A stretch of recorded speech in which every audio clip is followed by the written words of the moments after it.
This is how down bad the Memphis Grizzlies are. We are talking about being excited, moral victories coming out of a loss in Cleveland to the Cavaliers. They looked better. Zach Edey's return does matter, but how much does it matter? Jahmai Mashack makes his official debut with the Grizzlies coming up here soon, and it kind of feels like the Memphis Grizzlies are already doomed, even though it's the middle of November. Damichael's going to try to talk me off the ledge. Let's lock in here on Locked On Grizzlies.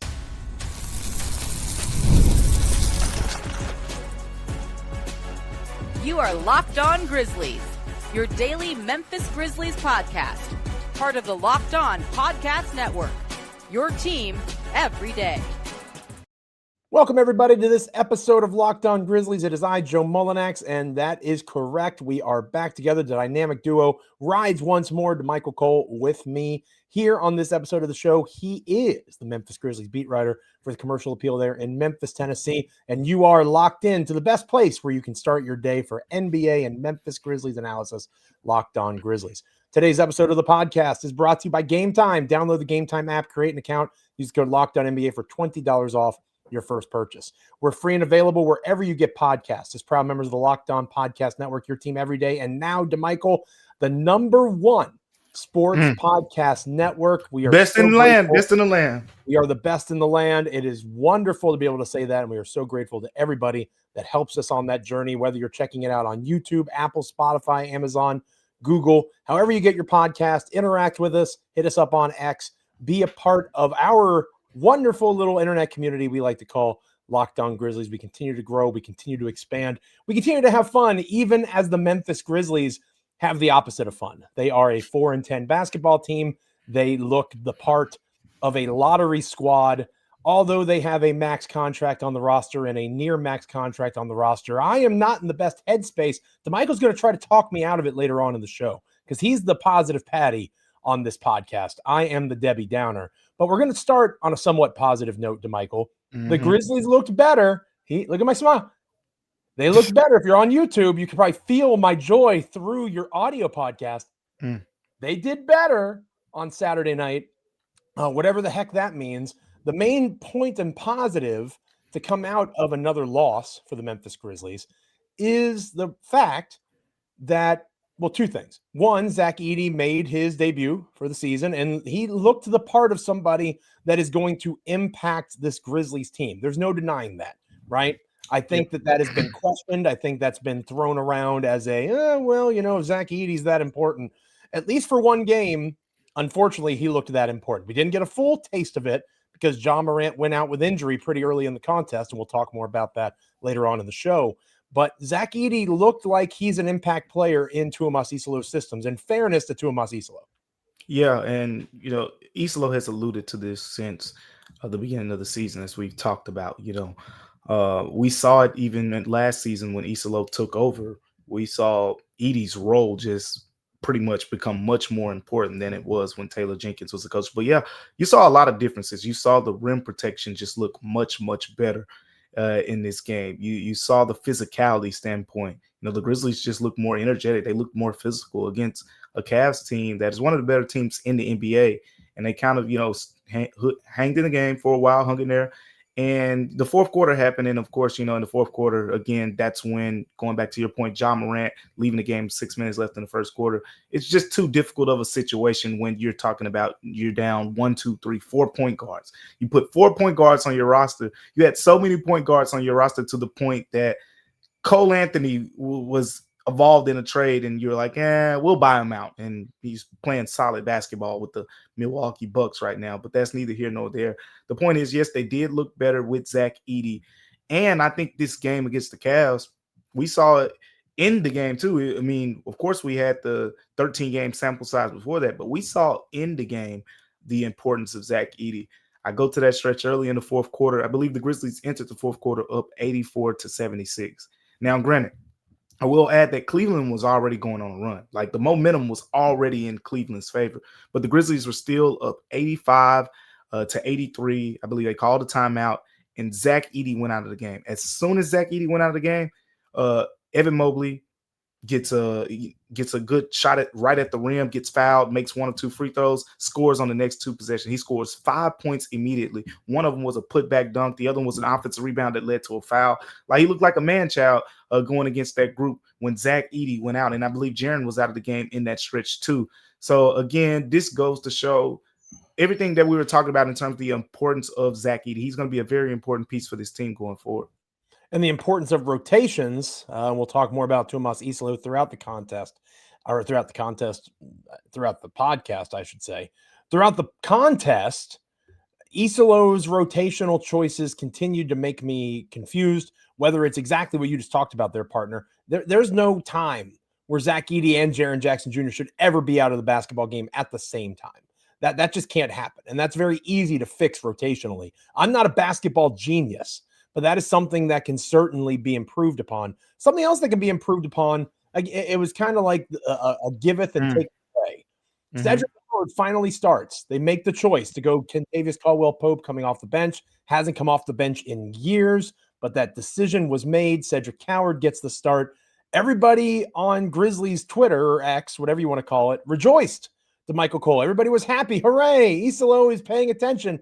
And then, as you posted about, inexplicably, he plays the fewest minutes that he has played maybe all season long. Since the 3rd game of the season, since the game against the Pacers. Yep. Change in his rotational role, despite the fact he was a starter.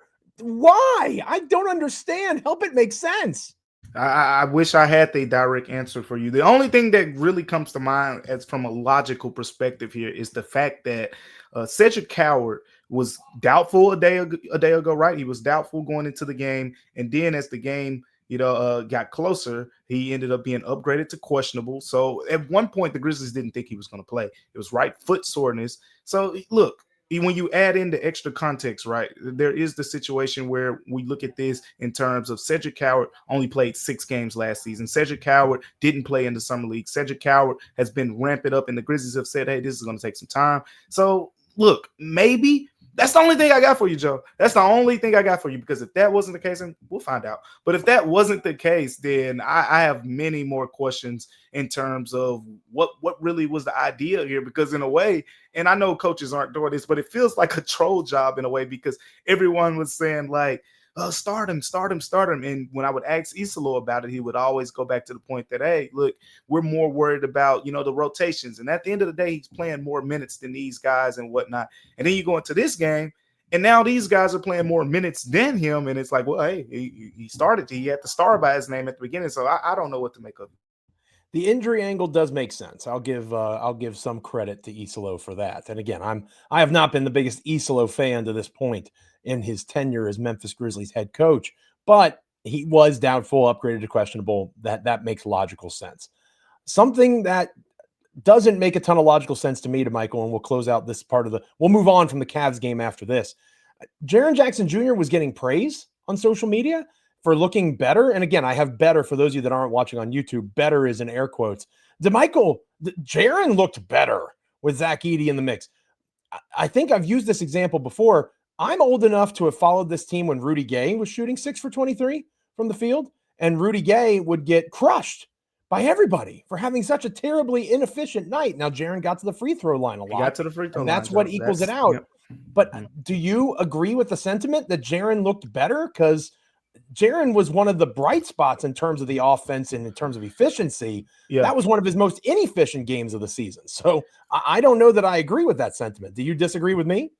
I'm going to disagree with you slightly here, because at the end of the day, 6 for 23, 6 of 23 is 6 of 23, Joe.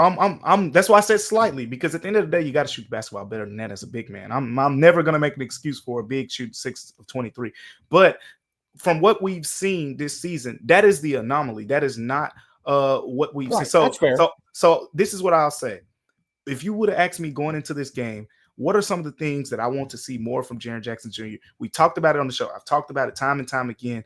Jaren didn't have a game coming into this one with more than 16 shots. This is Jaren Jackson Jr. that we're talking about. He didn't have a game before this with more than 16 field goal attempts. And I'll do you one better. He didn't have a game with more than 6 free throw attempts. Jaren The guy was getting to the line non-stop, it felt like a lot of times last season. Hasn't even been getting to the free throw line. So, yeah, we can do all this talk about, his field goal percentage is up. He's been better shooting the ball from the three-point line. His efficiency is up. But he's not shooting, enough for a star player, for a player who just got this big contract extension. You need more shot attempts. You need more aggressiveness. And guess what? They got more shot attempts in this game. You got more aggressiveness in this game. So now you got to mesh the two things, right? Okay, now we need a little bit better efficiency, but keep that aggressiveness going forward. I like the aggressiveness. And at the end of the day, I do think there's a correlation between the fact that with Zach Edey being back and you're not being able to do more doubles because of the fact that you got to account for Zach Edey, as a guy who's going to go over there and crash the offensive glass, and you put Jaren Jackson Jr. in more one-on-one situations with leads. The guys, being a little bit more handsy, being a little bit more physical, and him getting some of those free throw attempts. But yeah, look, at the end of the day, 6 of 23 for a big, I'm never going to excuse that. He's got to shoot the basketball better, but I need to see a little bit more of the inefficient shooting nights because that's been one of his strengths. But again, I need the aggressiveness more than anything. This is what we need to see from Jaren Jackson Jr. going forward. 23 shot attempts. I like it, Joe. He hasn't had more than 16 in the game up to before that. And the free throw attempts is the biggest piece of evidence to your favor. Obviously, you can watch the game, watch the film, and see that he was more aggressive. But the fact that he got to the free throw line as often as he did, refs, as much as people complain about officials, if you're shooting 14 free throws, that means that you're trying to get to the basket. That means that you're actively looking for your shot. So I'm with you. That's the best piece of evidence that he was better, right? Just like the Grizzlies were better, but still lost to the Cleveland Cavaliers. Hit us up on X at Joe Mullinax at Damichael C. Let us know in the comments. Are you feeling more positive about the Grizzlies now that Zach Edey is back? Probably hard with the uncertainty around Ja Morant, which we'll talk more about later on in the show. But first, we're going to talk about Jahmai Mashack finally arriving in Memphis, a confusing arrival, but he is here. What is he going to mean on a two-way contract? Stick around here on Locked On Grizzlies. Today's episode of Locked On Grizzlies is brought to you by Robinhood. Your ambition just met its match with Robinhood. You play for the win, not just on game day, every day. Locking in on every opening, beating your PR, beating it again. Channel that drive into your money. Robinhood puts you in control of your money. Trade stocks and ETFs, options, futures, and crypto all in one platform. You can now build and execute your own trades from a desktop with Robinhood Legends advanced tools, or take advantage of the new Robinhood strategies with a tailored portfolio managed by a team of experts. You expect more from yourself. Expect more from your money. Get started today at Robinhood.com/yourmoney. Again, that's Robinhood.com/yourmoney. Your money, your move.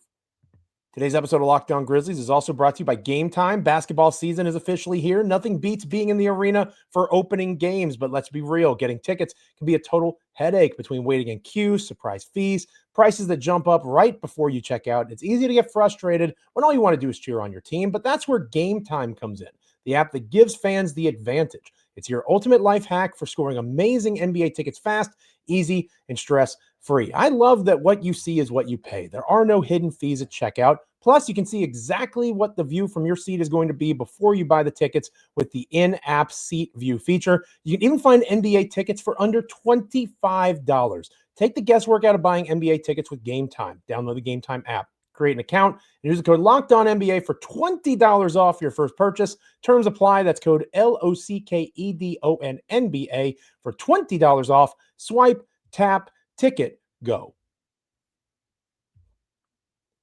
All right, Damichael, I know that you're excited. A fellow Tennessee Vol, I do believe, Mr. Jahmai Mashack, has officially joined the Memphis Grizzlies. A very confusing process for fans. He's drafted in the second round by the Memphis Grizzlies this past draft, participates in Summer League, not really involved in terms of they have his draft rights. He can't go anywhere else. He's not added to the Memphis Hustle roster. You, being far more tuned into the team than just about anybody, probably saw this being the ending here, right? PJ Hall was on a two-way contract. Yep. Hall was there because Zach Edey was not there. Now that Zach Edey has arrived, Hall is gone and Mashack is in the fold. I know you're excited, and I know there's lots of fans that are excited because, again, we talk about having that dog in you, right? Mashack might have multiple dogs, or the DAWG, right? He is a guy that is probably in the top 3 best perimeter defenders on the roster right now, just after signing his contract. That's how good of a defender he is. Can he do anything else is the question at the NBA level. But that defensive intensity, whether it's in practice, right, whether it's in a game, there's so much that goes beyond just playing 6 or 8 minutes in a contest when it's decided. He might be an end of bench guy as a two-way deal, but he could be a spark of some sorts. That's crazy to say for a two-way deal, but for a team that's desperately looking for a spark, that's not this far-fetched. No, it's not. And when you think about the idea of a spark, this team needs one. This team needs a spark. And quite frankly, when you just look at the totality of the situation and what we know about Jahmai Mashack as a player, Joe, you've talked about it, the energy, guys not really looking like they want to play and things like that. I guarantee you we're never going to have to worry about that with Jahmai Mashack. If there's someone that's going to get in that game, and it could be Isolo, it could be Joe Mullinax, it could be Damichael coaching. It doesn't matter. That dude's going to go all out, and you're going to see it.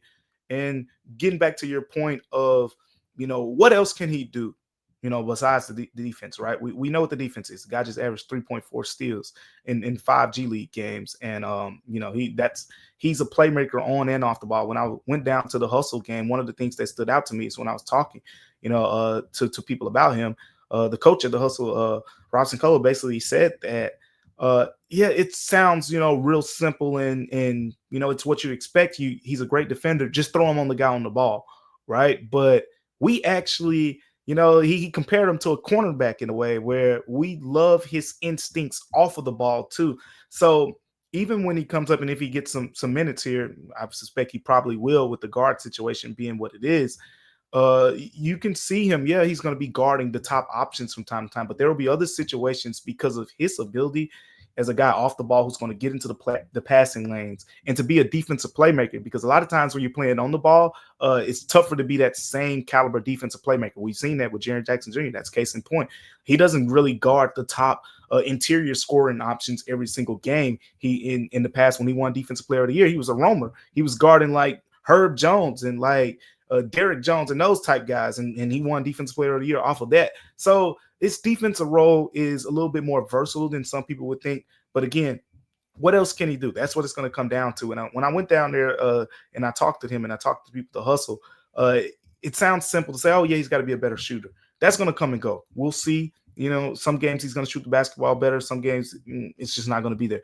But the playmaking is the area where I feel like that is the area that the Grizzlies wanted to see the improvement in, because the shooting, it's like we'll be waiting probably some years. Just being honest, for him to be that consistent knockdown shooter. He's shown the ability. I mean, Summer League he shot 40% from 3-point range, but with the Hustle, I believe he was under 30% so far through 5 games, small sample size. But the playmaking, Joe, let's look at it like this. The first 2 games I saw him play with the Hustle, he had 7 assists in each of those games. You know how many times he had 7 assists in over 4 years in college?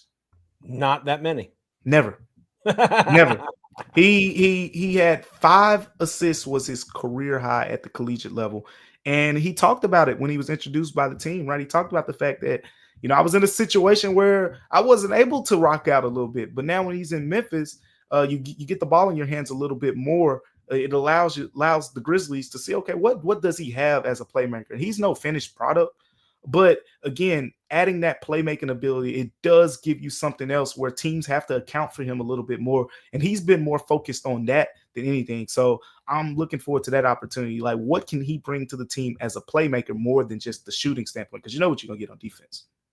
Yeah, the shooting component's not going to be there consistently. It's just not going to be.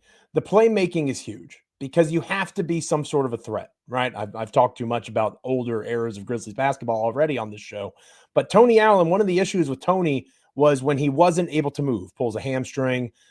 He was a good slasher, cutter to the rim. If TA is not able to score off of those types of looks, nobody's going to respect his jump shot. It's like playing 5-on-4 on that end of the court. For Mashack, as long as he's a creator of offense in some way, right? Being that hockey assist guy, making the extra pass to the scoring look, whatever the case might be, as long as he's active in that sense and he's actively being someone that you have to at least pay attention to, he is so strong defensively, whether it's with the Hustle or even in spurts with the Grizzlies because of the injury situation.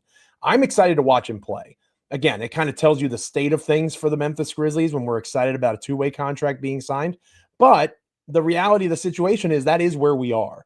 And you take what you can get at this stage of the game. I think Mashack is going to be a welcome addition. And I hope that he plays as soon as, Tuesday in San Antonio. I know you'll be there, partner, to go check that out. So I do believe it's Tuesday, right? Yeah, it's Tuesday, NBC Peacock. Yeah. Woo! I can't wait to preview that game on our next episode of Locked On Grizzlies. But we got to close out this episode first. And when we come back here on Locked On Grizzlies, Damichael's going to do his best to talk me off the ledge. I think the season is already doomed. He's going to tell me why I'm wrong. Hopefully, if he agrees with me, it's going to be a real bad ending to this particular podcast. Stick around. Let's find out together, shall we? Today's episode of Locked On Grizzlies is brought to you by FanDuel. The NBA is back, and there is no better place to get in on the action than FanDuel, the official sports betting partner of the National Basketball Association. Even if you miss the start of a game, you want to ride the hot hand, FanDuel has live bets on everything from who will score next, the fourth quarter comebacks. Plus, you can even combine your live bets into a same-game parlay for a shot at a bigger payout. It keeps every game exciting, even Memphis Grizzlies games, especially when your team's making that late push or completely collapsing like the Grizzlies have a tendency to do. Right now, FanDuel is giving new customers $300 of bonus bets when your first $5 bet wins. So head to FanDuel.com to sign up and play your game with FanDuel, the official sports betting partner of the National Basketball Association. Finishing up this episode of Locked On Grizzlies, proud members of the #1 sports podcast network, the Locked On Podcast Network, your team every single day. And Damichael, again, I hope that you're in a better headspace than me when it comes to the 4-10 Memphis Grizzlies, because I think this season is already doomed. Now, I'm Mr. Call Me at Christmas. That's you. All right, I'm that guy. It's obviously not Christmas yet, although you go to any... They might need to call you at Thanksgiving this year. You go to any store and people think it's Christmas already. I'm Mr. Call Me at Christmas. So in reality, in order to stay consistent, because this is one of the things I've been most consistent about, is it's hard to really get a read on any NBA team until at least you have 10 games of a fully healthy roster, which Memphis may never have. So Christmas is always kind of a nice general, hey, let's see where we're at. They look like they're in a really bad spot right now, the Memphis Grizzlies. And the schedule does not necessarily get lighter, at least not anytime soon. The team looks listless at times. Again, they did look better against the Cavs, but this Ja Morant injury looms large. Ty Jerome's reevaluation is coming up in the next 24 hours or so. We'll probably get an update on Jerome before the Spurs game, I'd imagine. I'm not optimistic that the Grizzlies can dig out of this hole that they have dug themselves in. You and I have talked about being 500, right? If they can hang around 500, even if they were a couple of games below, right? Like that. In this case, that would be what, 5-9, maybe 6-8, 5-9, 6-8. Yeah. Like even if they had won one or two more games, maybe I'm feeling a little bit more optimistic. They do not look like a team that has the capacity to get beyond what they currently are. And if that is indeed the case, what does that say about the current makeup of this roster? It makes me really worried, Damichael. Tell me why I shouldn't be really worried. Please save me from this doom. Tell me that everything's going to be okay. Look, you've set me up to be positive here. So if I just come out here and agree with you, it's just like well, you need to agree. I mean, if that's how you feel, my friend, like go ahead. Like let's be real with our listeners here. I'm gonna be real for sure. And I'll say this: the idea of the season being doomed is relative to what was the expectation at the beginning. That's what it all goes back to. You sneaky Damichael Cole. And look, if I didn't, I had them in the 6 range, roughly somewhere in there coming into the season. And that's kind of where I see it. And now looking at the way things have shaken out in the West, that is still plausible. Two things can be true. One, Michael Cole. No. You have this team getting to the 6th seed. No. I said it's plausible. I didn't say it's happening. Okay. I wouldn't bet on it. I'll tell you that. I would not bet on it. But look, here's where I stand. Two things can be true. Number one, this team has lacked any identity through the first 13 games of the season. I know they played 14 games, 13 games. The first 13 games of the season, no identity. Not good on offense, not good on defense, not enough energy, effort. Like nothing that we've seen has led me to believe that this team will be a competitive team in the Western Conference. So the season does feel doomed in that way. But I will add this: when Zach Edey stepped on the floor, they looked better. When they get Ty Jerome back, they'll look even they'll look even more improved. So you factor all of that in, the team is going to look better, but it's not enough to me. It's not enough to me, Joe. And I took the long route to where you are. It's not enough to me because Ty Jerome will get back. Zach Edey, you're going to look more improved. They're going to win more games, but this team to me right now isn't good enough to win enough games to get to the point where we're saying, oh, they're back to, as I said at the beginning, getting back into the hunt for the 6th seed. So you're not in the play-in tournament and things like that. I think that's going to be really tough sledding. It's possible, but it's tough because of the fact that they've dug themselves in this deep hole. And we still have to see, what's going to be the status here with Ja Morant. And then it's tough to say because we've seen this in Grizzlies land a lot. You're looking forward to so many guys being back. It's not even just about the fact of getting these guys back. The guys who are on the floor got to stay on the floor until they get back and beyond. That's the tougher part. You get Zach Edey back, boom, Ja Morant goes down. Like there have been years you get Ja Morant back, boom, this other guy goes down. Like it's always felt like this.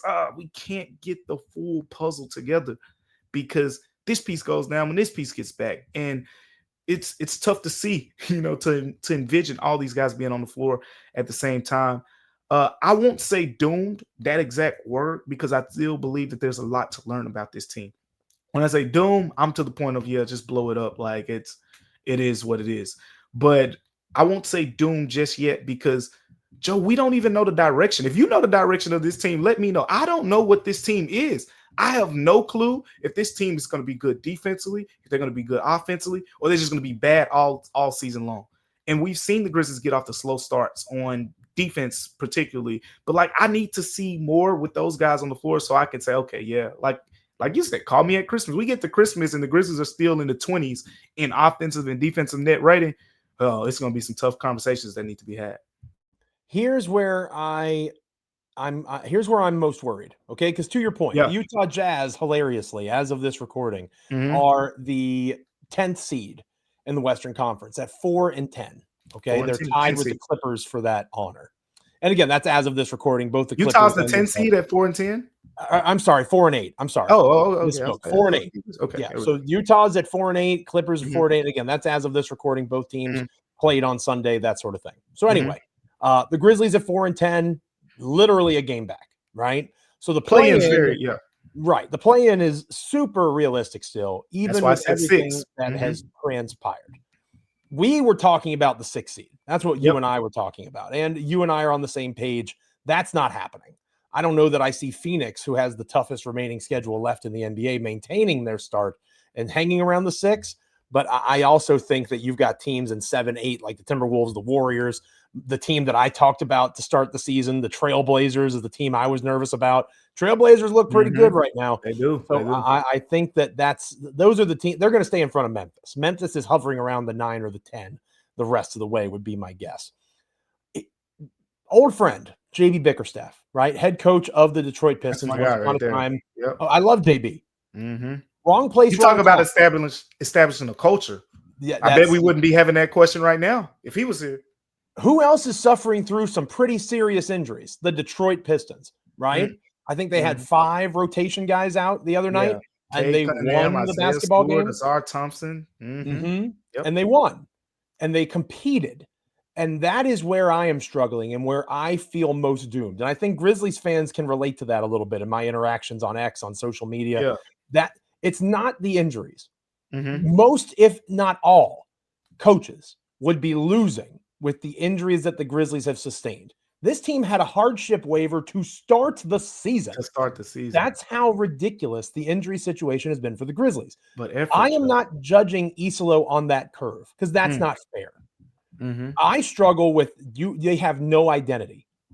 I think if you sat down 10 Memphis Grizzlies players and asked them, what is the culture and identity of this team, you would get 10 different answers. And that is a problem, Damichael. And that is something that Isolo and that coaching staff, to a larger macro view, Zach Kleiman, they have to figure that out. What is the identity? Speed kills doesn't work. Speed kills is killing your team currently. So what is the reality? You got to get for some stops your for that roster? speed to kill. Yeah. There has to be some defensive intensity. There has to be some physicality. Kirby Smart had a great quote this weekend He did. talking about how everybody wants checks. You know, they don't want the physicality. You got to love check that. in. Yeah. I love that. There's hardship and there's challenge and there is aggression that we are lacking from these Memphis Grizzlies right now. And my challenge, if we want to get out of this doomed feeling, there has to be some fight. There has to be some aggression. There has to be. I think that's all people want to see. Energy. Nobody that is rational, and in fairness, I'm not always rational, right? John Conchar, shout out to Johnny Basketball. Not always rational, but I think most rational people will say they have multiple people out, and God forbid Ja Morant's out for nobody expected this team to be 10-4. No, absolutely not. Not given if they had won 2 more games, right? Still had a losing record, but they were competing every night and looked more like a basketball team that wants to play basketball. It's the look. It's the look, the vibes, right? And that, as dumb as that might sound to people my age and older, that matters in this era of basketball. Look at the Detroit. They get it. They have an energy about them that the Grizzlies are lacking. They have to rediscover that or figure out what that's going to look like in the Islo era. Otherwise, the hole is going to be too deep to dig out of. For sure. The big fat guy that breaks into your house every year shows up with presents for your kids. This isn't new. This isn't new for Grizzlies basketball. They get it because we've seen, how many times have we seen the Grizzlies in loaded Western Conference? I'm going back to your days. We're going back to the GBB days. How many times have you seen rosters that on paper more stacked than the Grizzlies, but you knew the Grizzlies were going to come in and match the intensity or even surpass it? That's what we're used to seeing. Even going back to the Hubie Brown years. Absolutely. That team wasn't loaded with stars. And I remember when I talked on the phone with Hubie about it, and he said we had to play a style that was going to lean into the energy and the effort that we could bring on a consistent basis. And that was such a good thing to hear for me because that's what this team should be doing. They should be playing with, because even when you're undermanned, so to speak, you should be out there diving all over the place for loose balls and making up for it just by going extra hard because you don't have 6 or 7 40% 3-point shooters or 3 or 4 20-point per game scores. You don't have that. So you got to make up for it. And it's not just, oh, well, we don't got our guys. It's no. Just like in football, we say even any given Sunday. It can happen for the Grizzlies too. But the point is, no matter who they put out there, we have not seen consistent energy and effort from this team. And that's what people want to see, because that's a starting point. That's a starting point. What is the starting point right now? We don't know what it is. And the reason that it's a starting point for from peewee to professional sports and everything in between, you know why effort and energy and attitude are where just about everybody starts? It's because it's stuff that you control. Doesn't matter how much bigger, faster, stronger the opponent is, how much healthier they are. You control your effort and your attitude in everything you do. And right now, it's not there for the Memphis Grizzlies. And to me, beyond the system that I like to joke about, beyond the X's and O's, that is the biggest problem for the Memphis Grizzlies. When we come back on our next episode of Locked On Grizzlies, Damichael, I do believe you are going to be in San Antonio, Texas, correct? Yeah, I'm taking a trip now. I'm taking the trip down there. Yep. You need to, we might make you just practice. I'm not going to make you do it right now and put you on the spot, but the round ball rock, you might have to hit us with a little bit of round ball rock. You know, I got you. Yeah. Grizzlies are on NBC for the first time since the new TV deal has started. Grizzlies Spurs. So Damichael will be there in San Antonio covering that game. He'll be with us on our next episode of Locked On Grizzlies as well. We'll preview that contest. Wembanyama dealing with an injury. Speaking of injury, possible the big man, the MVP candidate now. Potentially the best player on the planet. Jokic has something to say about that, but Wembanyama is not that far behind. Be careful. Jokic is still there. Somehow Jokic is having the best season of his career, which is wild to me. Yeah. And SGA is obviously still really good too, but Wembanyama is climbing the ranks. He's coming. He's on the way. I think it'll be interesting if Memphis doesn't have to deal with him that'll be an opportunity with Zach Edey back in the fold. We'll talk about that and more on our next edition of the show. Make sure you're liking, commenting, rating, reviewing, subscribing wherever you get podcasts. And make sure after making us your first listen every day, you are checking out the Locked On Fantasy Basketball Podcast with Josh Lloyd. He hosts the #1 fantasy basketball podcast, giving you daily tips and helping you win your league, all while making you a smarter NBA fan. Find Locked On Fantasy Basketball on YouTube or wherever you listen to podcasts, part of the Locked On Podcast Network, the #1 sports podcast network out there, your team every day. Like, comment, rate, review, subscribe on Apple, Spotify, Amazon, Google, YouTube, wherever you get podcasts. Hang out with us each and every time an episode drops. Damichael appreciates it, I appreciate it, and we will appreciate you being back here with us next time. Until then, see ya.